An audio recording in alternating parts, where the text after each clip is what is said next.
In this video, I wanted to see if I could beat a hardcore Nuzlocke of Pokémon Volt White. Pokémon Volt White is an advanced difficulty ROM hack of Pokémon White that completely reworks enemy trainer teams, improves the AI, and changes encounters so that every Pokémon from Gens 1 to 5 is available to catch. I've tackled a fair few Drayano ROM hacks on this channel by this point, but this is still not going to be easy. That's because under my hardcore Nuzlocke rule set, if a Pokémon faints, it's considered dead and must be released. I can also only catch the first eligible encounter in each area. The rest of the rules are on screen now and in the description. With the rules out the way, let's jump in and see if I can beat this ultra hard Pokemon ROM hack. So jumping right into this then, we've got to pick our starter, and thanks to some slight changes to abilities and typing, all three of these starters are pretty viable. I decide for this first attempt to go with Snivy though, because Snivy's been given the ability Contrary that can be really broken if used correctly. With Geralt by my side, I'm able to set off on this journey and start catching my early game encounters. Now, I don't get a lot of Pokemon before my first gym fight, so I'm hoping for some exciting Pokemon here. Unfortunately, we start this run off on a low because I'm only able to find a Pidgey I name Dandelion and a Patrat I name Adder. Now, I'm sure these Pokemon have probably received some sort of buff from their base game counterparts, but the day I'm excited about catching a Patrat and a Pidgey is a sad, sad day. At the very least, my last encounter before my first gym battle is an Elemental Monkey, who should give me a fighting chance against this first gym leader. Welcome aboard, Sigismund. So with that, we've arrived at our first gym battle of the run, where we have to take down the Fire-type trainer, Chili. Now, in the base game, Pampor is easily able to sweep this fight, but Chili's team has been reworked and now he's got 6 Fire types, and this is a rotation battle, meaning I really won't be able to predict what the AI is going to do. I'm really expecting this to be a step up from the base game then, and well, to my shock, Sigismund is able to completely sweep this fight with water pulses. After how much of a pain the first gym fight in Blaze Black 2 is, I was expecting that to be harder. Oh well, not going to complain. Nice 3B to start us off. We've got a long way to go before the end though, so if you enjoy this video, remember to leave a like and subscribe for more content in the future. ROM hack videos like this take a lot of work, so I'd appreciate it. Moving on then, we're able to get our first 2 evolutions of the run, and while I started off disappointed that I caught a Pidgey, now that Dandelion has evolved and already learnt acrobatics, he's actually become kind of the beast. We're then able to catch some more encounters after another easy Charon fight. Firstly, on Route 3, I'm able to find and catch a Squirtle, who I named Desamere. Another starter is always useful, so once Desamere evolves into a Wartortle, he should be a welcome addition to my growing roster. Next, heading into Wellspring Cave, I have the chance to find a number of strong Pokemon here, and I run into a Zubat I named Triss. Triss isn't super useful right now, but once she becomes a Crobat, she'll be an excellent counter to a certain upcoming gym leader. Lastly then, I'm able to head past Nakarine City into what the game insists is Pinwheel Forest, despite the fact I'm clearly not in Pinwheel Forest. Here I can hopefully find a strong fighting type to counter our upcoming gym fight. I actually get extremely lucky here and find myself a Swak I name Eskull. This is probably one of the best fighting types I could have gotten here, and it's sorely needed because Lenora's team really scares me. Lenora has a team of fully evolved, powerful normal types that all hit like trucks if given the chance. The really scary part though is her Bouthalont, which has a ridiculous 110 base attack, and on top of that it's really tanky. This all means I'm really going to have my work cut out for me if I want to get through this fight without it turning into a bloodbath. This fight is a double battle though, so I've come up with a bit of a plan. Lenora starts with her Stantler and Herdier, while I start with Geralt and Sigismund. Both Stantler and Herdier have Intimidate, which would usually be annoying, but thanks to Geralt's contrary ability, the double Intimidate gives Geralt 2-3 attack boosts right off the start. I'm not done taking advantage of Geralt's new ability however. My basic plan throughout this fight is to have Sigismund use Tickle on Geralt, which will give my grass starter 3 attack and defense boosts. Thanks to Leech Seed, I should be able to keep Geralt healthy enough to set up here and then sweep. Obviously, this plan relies on the AI playing nice and not putting my Pokemon to sleep with Hypnosis or doubling up into Sigismund. But if this plan works, it's probably the cleanest way I can see to get through this fight. So I start by getting off a Leech Seed into the Stantler and then tickling the Reindeer just so it doesn't hit quite so hard.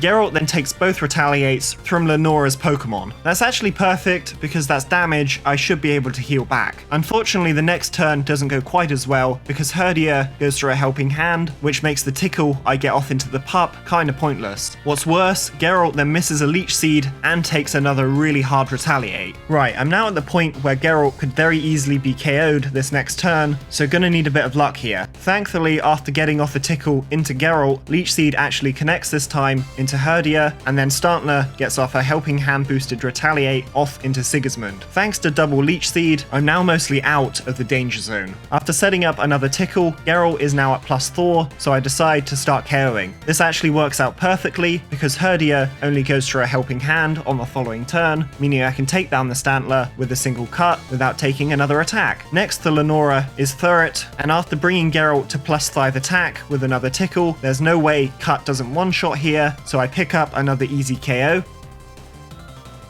Oh no, well, somehow Sigismund survived that, but unfortunately he's not going to survive a retaliate from Herdia here, unless the AI throws and goes to Geralt. Sigismund, you absolute mad lad, I really should have lost you there. Somehow though, thanks to some crazy luck, Sigismund lives to fight another day. That means on the next turn I can switch into Eskil and KO the Thurret with another cut. For some reason, Herdia gets off a retaliate into Geralt again. The AI really should have seen the KO into Sigismund there, but maybe the double battle AI works differently? Anyway, with Thurret down, the terrifying bull comes out, and unfortunately I can't take advantage of Geralt's plus 5 attack because Bouthalon has Sap Sipper. I'm hoping Eskil can pick up the slack, so I go through a Twister which does low chip damage to both of Lenora's Pokemon before Eskil gets off a low sweep that does massive damage and flinches the bull. Thanks to that flinch, I'm confident I'll be able to KO the Bouthalon next turn, right up until the point where my fighting type gets hit with a Charm. That's going to be annoying because Charm puts the Bouthalon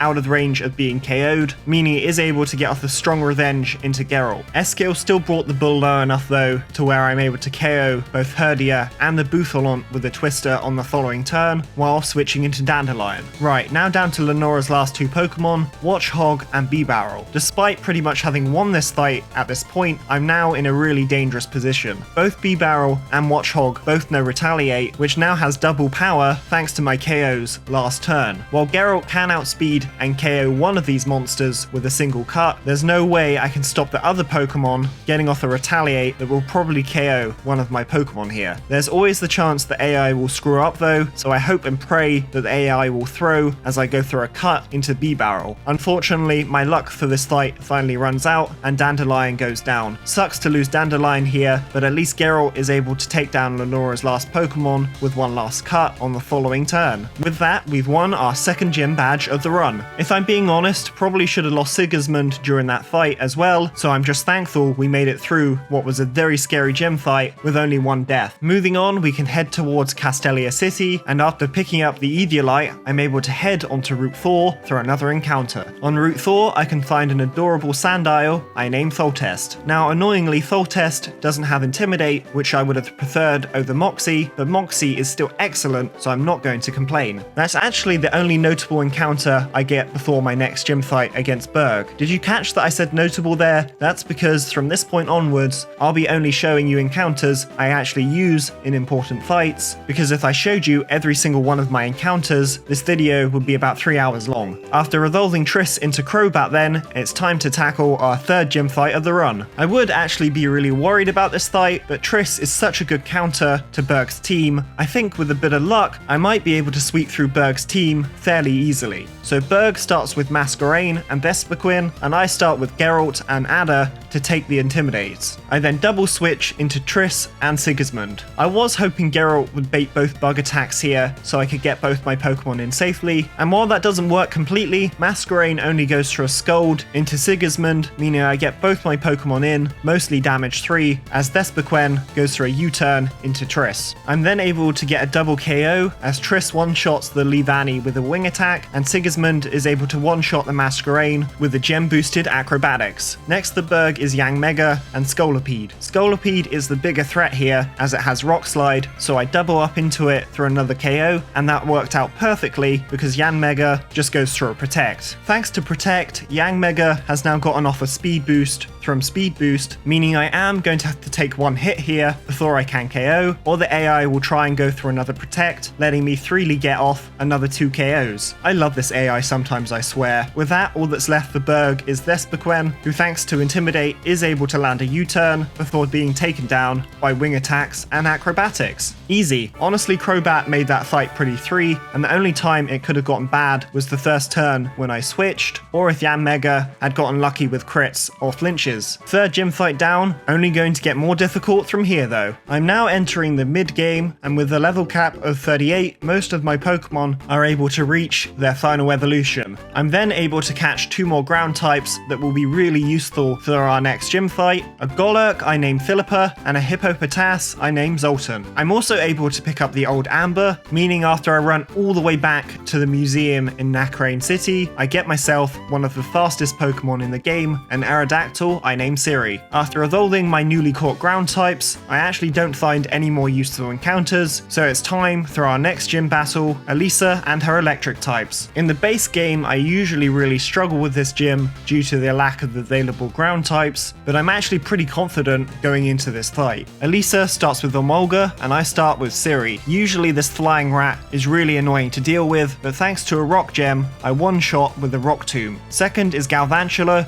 While I could outspeed with Siri here, Rock Tomb probably wouldn't one-shot because of this low base power. Instead, I switch into Zoltan on a Thunder. I do now have to risk a crit, but Zoltan survives an Energy Ball and is able to nail the bug with a powerful Rock Tomb. It's then a simple case of switching back into Siri on an Energy Ball and then KOing with an Ancient Power. With Galvantula down, this fight is pretty free, as Philippa is able to take down every single one of Elisa's Pokemon with magnitudes, with the exception of Raichu, who is easily taken down by Geralt. Honestly, that fight was pretty straightforward. I'm amazed I've gotten this far with only 1 death, but I'm not expecting that to last for too much longer. 4 badges down, 4 more to go. I've now got to start preparing for Clay, and he's got some really strong Pokemon, making him a huge threat. His team is however based around Sandstorm, and I'm able to fish up the perfect counter to Clay's weather with a Wailmer I fish up in Driftvale City. Raymond, the Wailmer, has Drizzle, meaning if I play my cards right with Sandstorm at all, I won't have to worry about.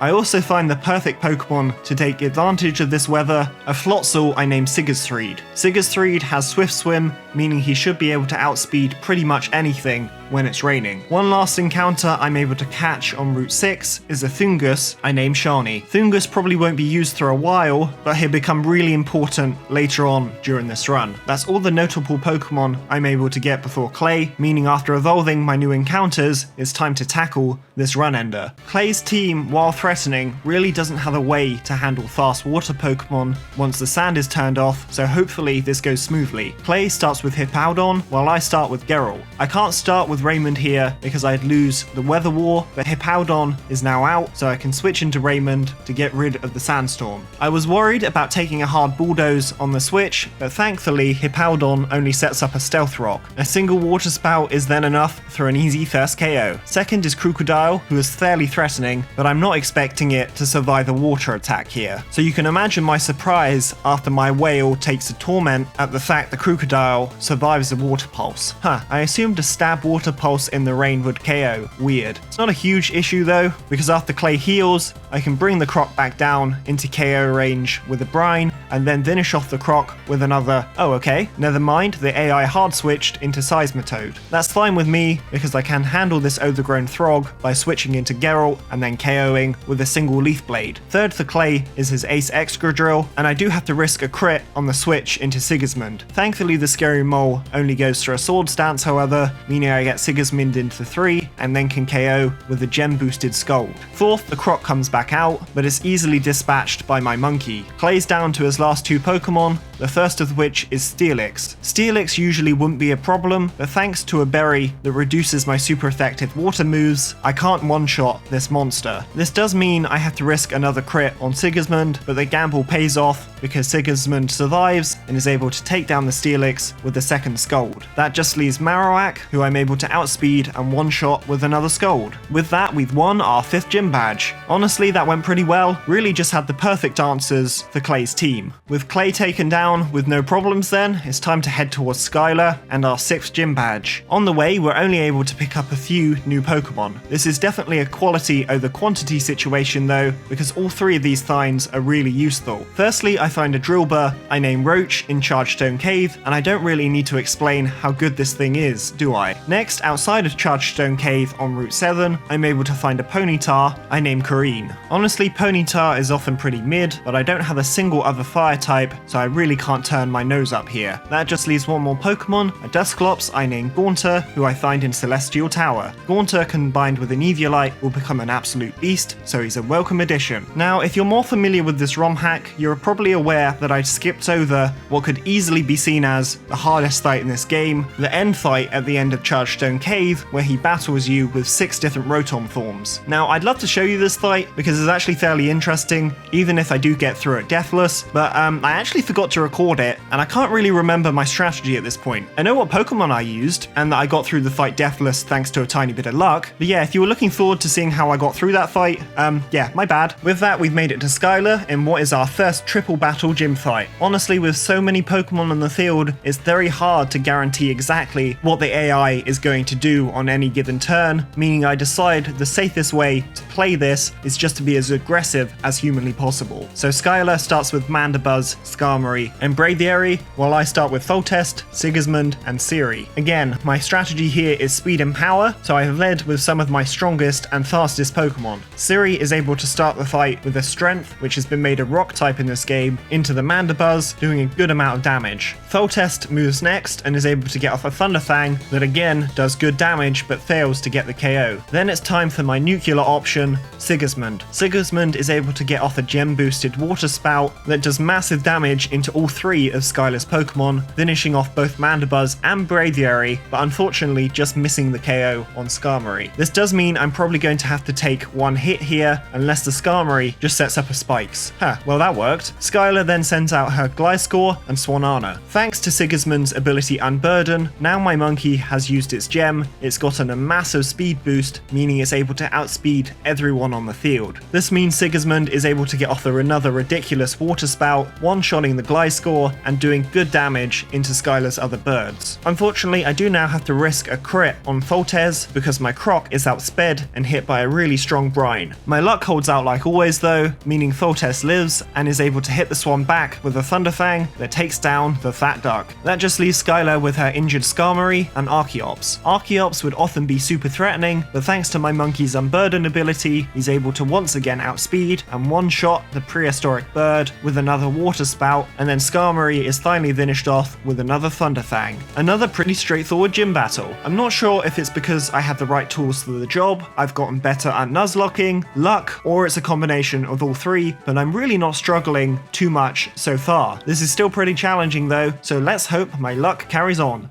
Not long after defeating Skylar, I had a rather tricky rotation rival fight with Cheron. Thankfully though, I'm able to get through this fight with no real problems, and as a reward, I'm given access to Surf, meaning I can backtrack for more encounters. Firstly though, I decide to push through Twist Mountain, where I find a Sneasel I name Emir. Sneasels are always super great because they hit hard and they're some of the fastest Pokemon in the game, so Emir is definitely going to be needed for all the scary dragons coming up. Once I make it through Twist Mountain, on the outskirts of Dragon Spiral Tower, I'm able to find another really strong Glass Cannon Pokemon, a Miningtho I name Maria. It's then time for backtracking, and I actually find 4 encounters that are some of the best Pokemon in the game. On Route 18, I find a Munchlax I name Kahia. I'm also able to pick up an egg, which hatches into a Larvesta I name Leo. It's then a case of heading to Mistralton Cave, where I find a Bagon I name Iris, and then in the Guidance Chamber, a Matang I name Olgierd. Honestly, finding all 4 of these Pokemon in a row has made me kind of want to buy a lottery ticket, because that luck has really set me up for the late game. After evolving my newfound gold mine then, it's time to tackle the 7th gym leader, Bryson. Thankfully, I've got some pretty strong team members at this point, and Ice has a lot of weaknesses I can take advantage of, so let's win that gym badge. Bryson starts with Abomasnow and Glaceon, while I start with Olgierd and Siri. I want to get rid of the hail as soon as possible, so I switch Siri in for Leo, who has been given the ability Drought. A gem boosted Bullet Punch then just misses the KO on Glaceon, and then what's worse, Glaceon lands a crit Shadow Ball into my Metagross that lowers my Metal Monster's special defense. I'm not sure how much Blizzard from Abomasnow is now going to do, but that's really going to hurt unless Abomasnow gets a double miss. Lady Luck taketh and Lady Luck giveth. My team survived though, and Bryson only heals Glaceon on the following turn and gets off a stupidly weak Ice Shard to Olgierd, meaning I'm free to hit the Glaceon with another Bullet Punch and then get off a gem boosted Heat Wave through a double KO. Next is Beartick and Frostlass, so I switch my weakened Steel type into Kareen in her debut battle. My Fire Pony does take a massive amount from a Shadow Ball, and then worryingly, Leo's Heat Wave misses Frostlass and Theos to KO the Beartick. This means the Scary Bear is able to get off a Waterfall into Leo, who tanks the hit thanks to the sun being up. Okay, that turn could have gone better, but we're still in a fairly good place. I can't risk my horse taking another Shadow Ball, so I switch into Kahir, who should be tanky enough to take any special attacks this Frostlass can dish out. On the switch, Frostlass goes through a Blizzard that once again misses both my Pokemon. Don't think that would have KO'd either of my Mons here, but I'm glad I didn't have to find out. A Heat Wave from Leo is then able to pick up another double KO. That just leaves Cryogonal and Vanillux. Cryogonal immediately outspeeds both my Pokemon and lands a Blizzard that of course crits my Bug. What's going on with the RNG in this fight? At the very least, my Bug takes the hit and is able to land a Heat Wave that KOs the Ice Cream Cone, and then Kahir is able to finish off the Cryogonal with a Heavy Slam. Okay, we made it through that fight. RNG was all over the place, but we made it through with no deaths, so that's what matters. We actually don't get any more Pokemon before our next gym fight, so after evolving Emir and Iris into their powerful final forms and battling our way through 400 easy Team Plasma Grunts, it's time for our final gym battle of the run against Iris. Not my Dragon Iris, but the character Iris. Didn't think this through when naming my Salamence. This could get confusing quickly. This fight is another triple battle, meaning I'm going for my go-to strategy of KO as much as I can to avoid taking too many attacks. This is not going to be easy though, because all of Iris's Pokemon hit like trucks and are bulky enough to survive a few hits. So Iris starts with Altaria, Gyarados and Druddigon, and I start with Emir, Siri and Roach. Siri outspeeds everyone on the field and lands a Rock Slide that does massive damage into all of Iris's Pokemon. An Ice Punch from Emir then finishes off the Altaria. Roach then gets off his own gem boosted Rock Slide to finish off the Gyarados, but for some reason Rock Slide doesn't do a huge amount against the Druddigon. I've taken down two massive threats, but I couldn't quite get the third KO, meaning I have the potential to lose someone here,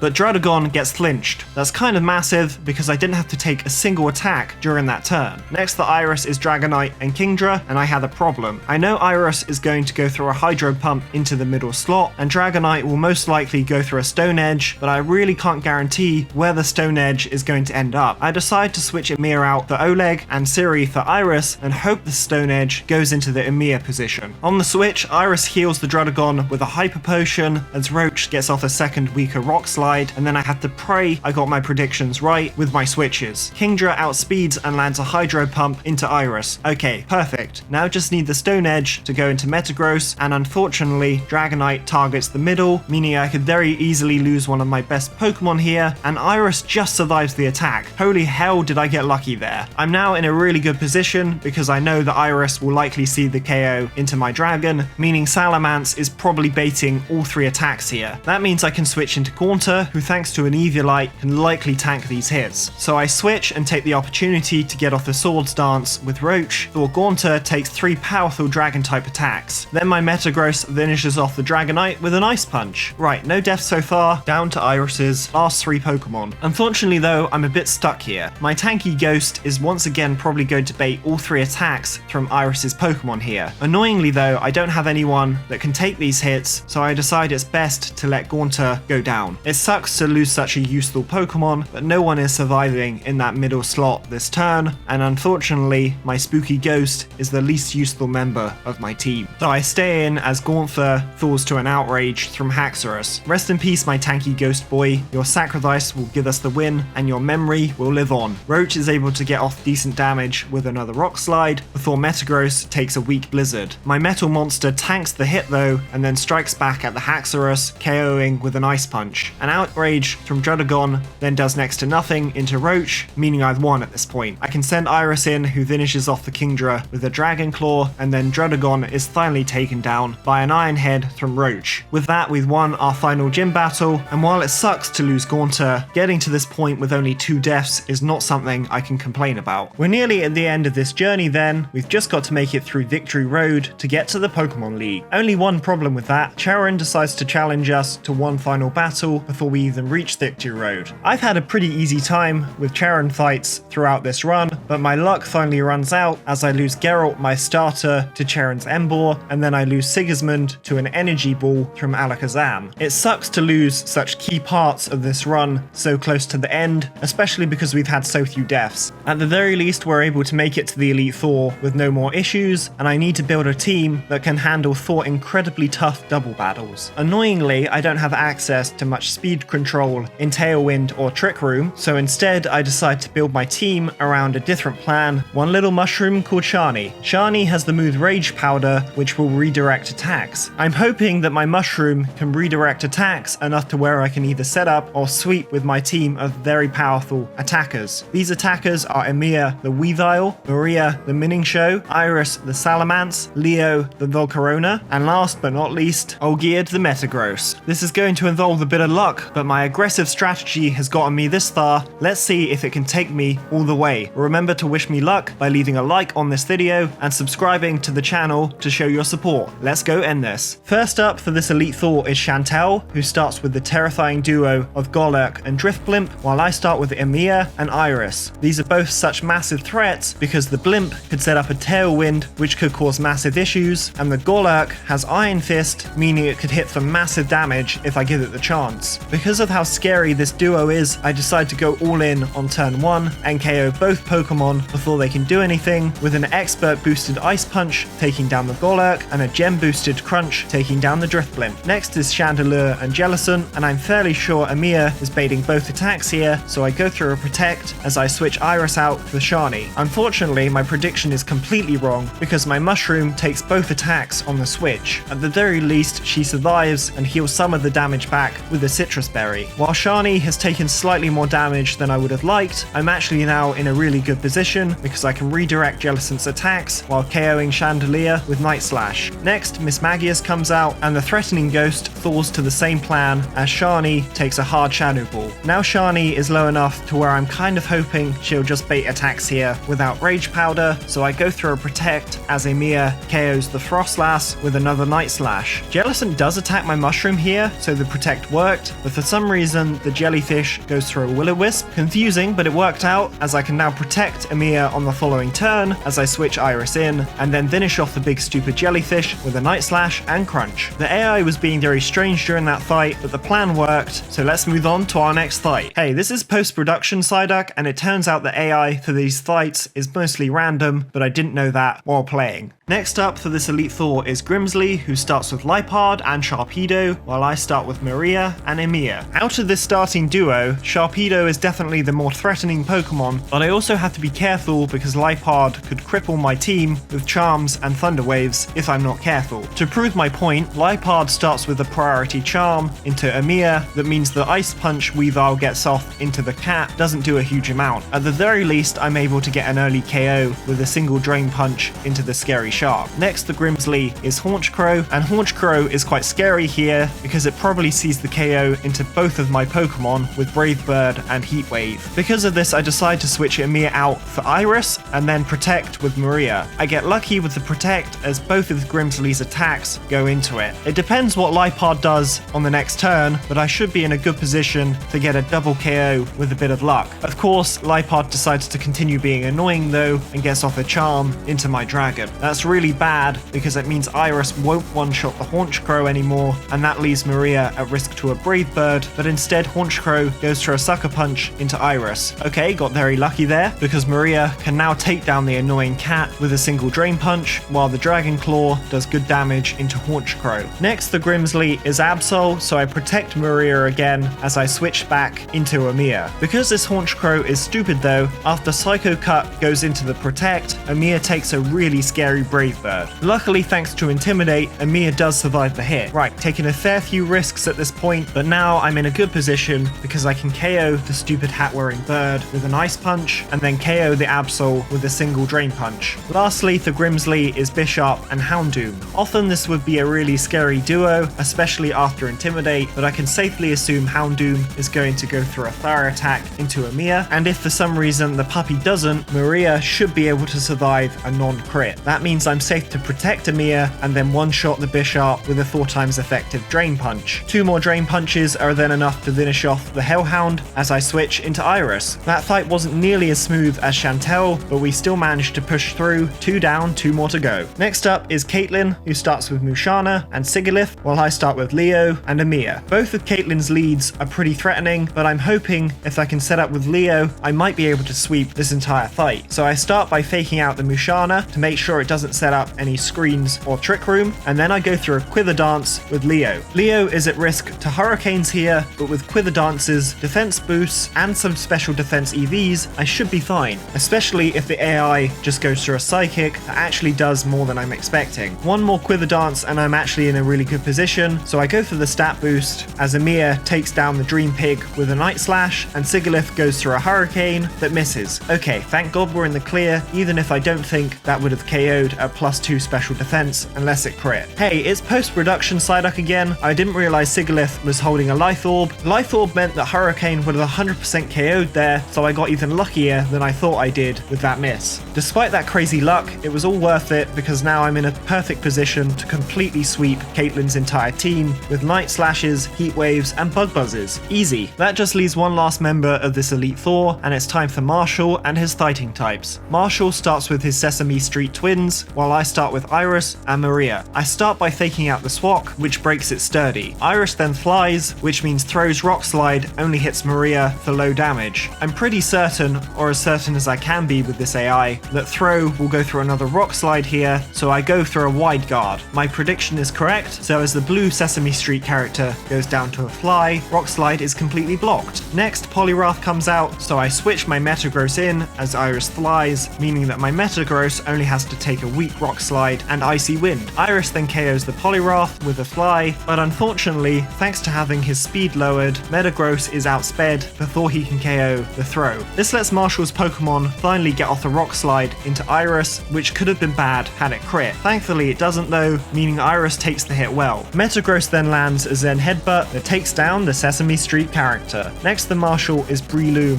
and Mininshaw, and I'm in a pretty good position here because Iris is able to fly, avoiding both of Marshall's Pokemon's attacks. Breloom then has its Focus Sash broken by a Zen Headbutt. Fly then connects on the following turn, while my Metagross lands another Zen Headbutt, meaning I pick up another double KO. That just leaves Marshall's last Pokemon, Conkeldurr, who goes down to a Fly and another Zen Headbutt. We've done it. We've beaten this Elite Four completely deathless. While I did get lucky in a few places, honestly my plans just worked really rather well, meaning those fights were pretty straightforward. Now all we've got left for this run is a double champion fight against N and Getsus, and at the very least I'm able to change up my team slightly before these final fights. I keep my team pretty much the same, but I do decide to swap Leo out for Kahir the Snorlax because the extra bulk is probably going to be needed. Let's go and end this then. N starts off with Reshiram, and I start off with Maria. I start the fight with a fake out, and surprise surprise, it turns out this is actually Zoroark, not the dragon. This means I can outspeed and KO with a single Drain Punch. Good start. Second is Slowking, who threatens with Psychic. Luckily Amiya is the perfect switch here, so I send him in on a Psychic and then KO with a fake out plus Night Slash. Third for N is Electivire, who has been made part fighting type. Iris can handle this monster, but I need to bait an Earthquake. This means I have to switch through Shani, who takes a Volt Tackle, and then my Metagross, who tanks an Ice Punch. I now know Electivire will go for Earthquake, so I'm completely safe to switch into Iris, who can one-shot with a Fly. Fourth is Porygon Z, who will hit like a nuclear bomb thanks to adaptability and a normal gem. Thankfully, I have my tankiest boy, Kahir, who even with his massive bulk, still takes a decent amount from the attack. Luckily, thanks to Slackoff though, he's able to keep himself healthy enough to get off a Yawn, causing the Porygon to fall asleep. I can then switch into Maria, who finishes off the Porygon with a Fake Out and Drain Punch. Then the real legendary dragon comes out, and I have a slight problem here. I need to get Iris in, and that means I have to switch through my Metagross. Only problem is I can't guarantee the dragon move smooth on the switch, and if Reshiram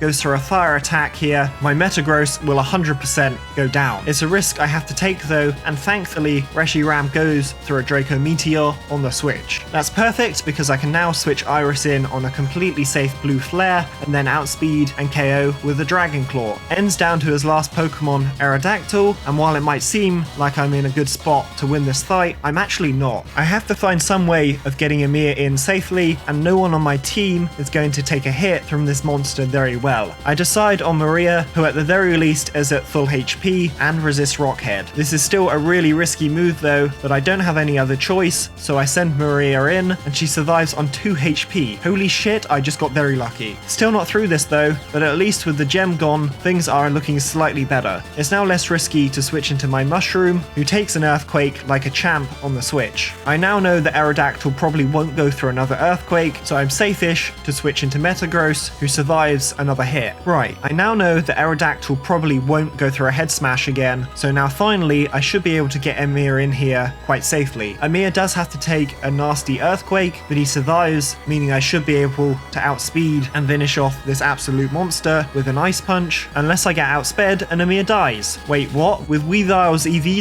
there's no way I should have been slower unless Amir has a speed lowering nature. That really sucks, but that's my fault for not considering natures. At the very least, Aerodactyl is now out of PP to Rock Head, meaning Iris is able to come in and safely end this fight with a Dragon Claw. We've won, but now I've lost one of my best Pokemon going into this Ghetsis fight, meaning this run is definitely not won quite yet. No turning back now though, so Ghetsis starts with Drapion, and I start with Maria. After getting off some chip with Fake Out, I switch into Metagross on a Cross Poison. A single gem boosted Meteor Mash then takes down the Scorpion. Second for Ghetsis is Hydreigon, so I switch into Iris on a Fire Blast that just misses. A single Dragon Claw is then enough for another KO. Next up is Genesect, who is an absolute monster. This thing just got a special attack boost to its base 130 attack, and it's holding a Focus Sash. Thankfully, I'm able to send my Snorlax in, who is tanky enough to break the sash and put the Steel Bug to sleep before going down. Rest in peace, Kahir, you crippled the Gensect, giving us a fighting chance. Maria is then able to come in and take down the Gensect with 2 acrobatics. Half of Ghetsis' team is down, just 3 more to go. Up next is Electros, who is very nearly taken down by Maria. Unfortunately though, Maria just misses the KO, meaning she has to take a Thunder that she can't possibly survive. Her sacrifice allows Iris to come in safely though, and take down the Zappy Eel with 2 Dragon Claws. Fifth for Ghetsis is Dusknoir, who isn't super scary honestly. I'm able to switch into Shani, who walls this thing pretty hard. I'm able to put the Ghost to sleep with Spore, but every time I get close to KOing, the stupid Ghost wakes up and goes to the Pain Split. This keeps happening to the point I get annoyed, and eventually I do what I should have done from the start, switch into Iris and finish off the Ghost with a single crunch. That just leaves Ghetsis' last Pokemon, Gyarados. Thankfully, Gyarados can't really touch Iris, so I stay in and get off a really strong Dragon Claw as the Gyarados sets up a Dragon Dance. Okay, that's scary. Need Iris to survive a hit here.